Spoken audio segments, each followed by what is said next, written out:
Home for this now. No action has been taken against more than 65 top officials implicated in corruption in the Department of Water and Sanitation.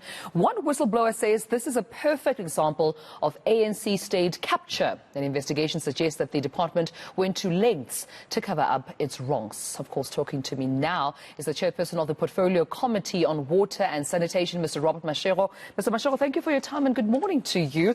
Let's talk about this. I mean, as the chairperson of the Portfolio Committee in Water and Sanitation, what has been your fact-finding mission in getting to the bottom of the corruption that's been, implicated against 65 heads within the department, according to this whistleblower?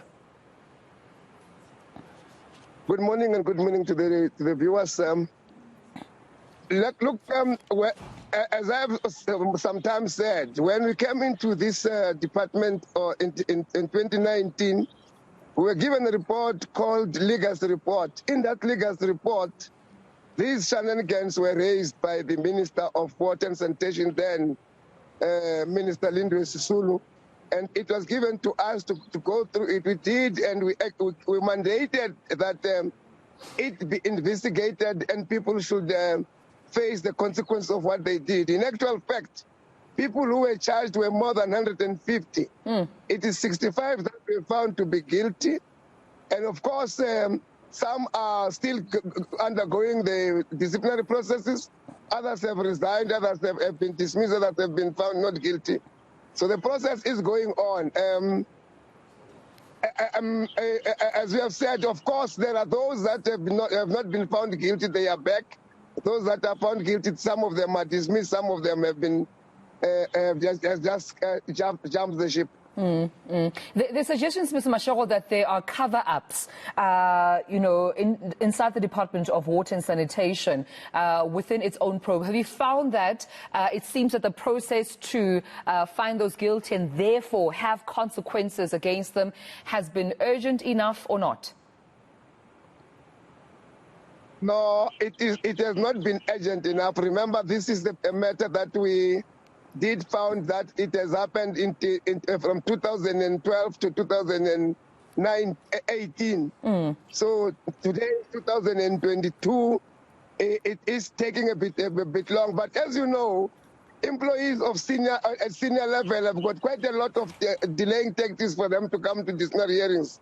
Some of them will book off sick when they are supposed to see it, or the presiding officers will also not be available and so forth.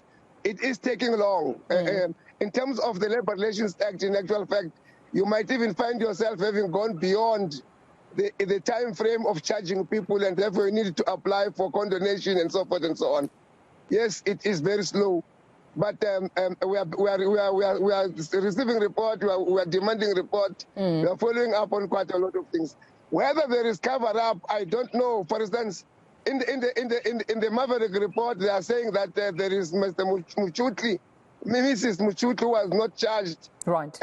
We were not told of those, because I'm sure in the last time that the minister reported to us, she was one of those that were given a intention to suspend letter by the minister then, and we see her now back at work. We don't understand what has happened. I think out of the report that we have seen from the Maverick report, we will want to make a follow-up with the minister as to in actual fact what has happened. So to inspire confidence from the public, because they're definitely following this with bated breath. There's taxpayers' money involved here, including the 36 million rand that I understand is unaccounted for, regularly, of course, spent within the department. In terms of timelines, can you commit to a deadline as to when you will put this matter to rest, and how those charged and found guilty will be held accountable?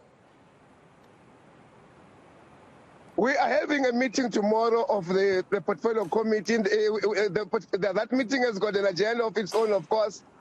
We might have a difficulty of getting the minister to come and account tomorrow, because remember, he is one of those that are dealing with the issues of the floods in KZN.